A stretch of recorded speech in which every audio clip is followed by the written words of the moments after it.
Guys, thank you for tuning in to the channel.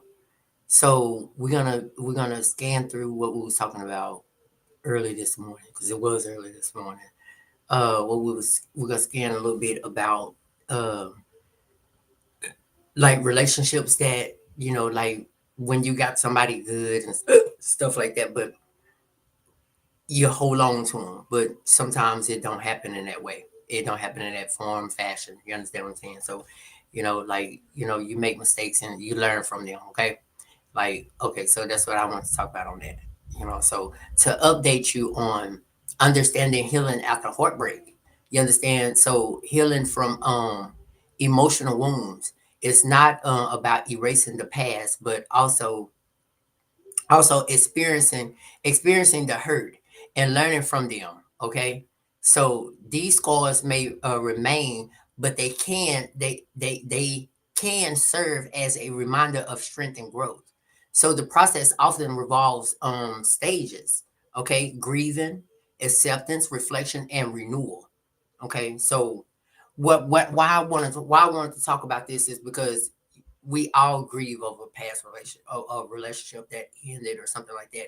And so when I tell you that, and we was talking about self-value. So this is gonna go with when you start putting more into yourself, right? When you start putting more into yourself, then you will know when it's time for you to start loving again and understand that you got to know when it's time for you to start back loving. Okay, it's not a process that you it's just overnight process that, oh, I'm ready to start loving again, I'm healed. You think that? Nah.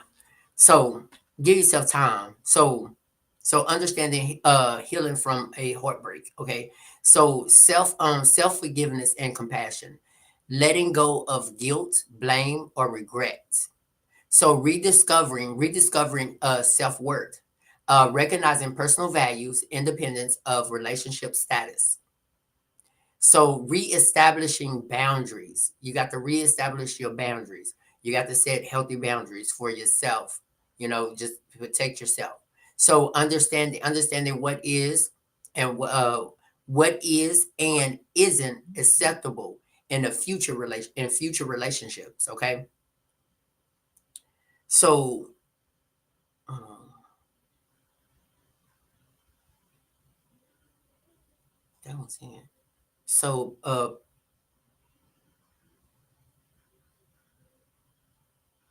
So what you need to do is like I tell you all the time to get a journal, encourage reflection on past relationships, current feelings and future hopes. Okay, so you can do therapy or support groups if that's something that you might need. Mindfulness and meditation. Those practice help people tune into their present emotions and eternal states. So take small steps at a time. I'm telling you, don't just say that, oh, I'm ready to love again because you're lonely. Sometimes lonely put you in a position where it feels very uncomfortable if you're a person that always have to be with somebody. Oh, that's what that is. That's that calm in my head. I'm like, why is the mic thing? So when you in a relationship and you feel like you have to be in a relationship, because I know a lot of people, I have been there before where I felt like I had to have a relationship. And in reality, if you stay gone, listen, I'm gonna tell you like this: like if a person stay gone long enough, you won't you'll miss you'll let go of the you start letting it'll start being more easier for you to let go of the past when you know that this person not coming back or whatever. You start That's where small steps come in at. It's the acknowledgement that you need to start moving forward. So yeah. So take small steps, okay? Take small steps. And signs, okay. Signs you are ready to love again. Signs when you are ready to love again. So are you emotional uh uh s- uh s- emotional stability. Emotional stability. The past no longer triggers intense pain or anger. Memories may still be bittersweet, but they no longer overwhelm you. Okay, so you got to understand that also. Openness to vulnerability, feeling safe to be open and authentic with another person without fear demonstrating self-love and contentment.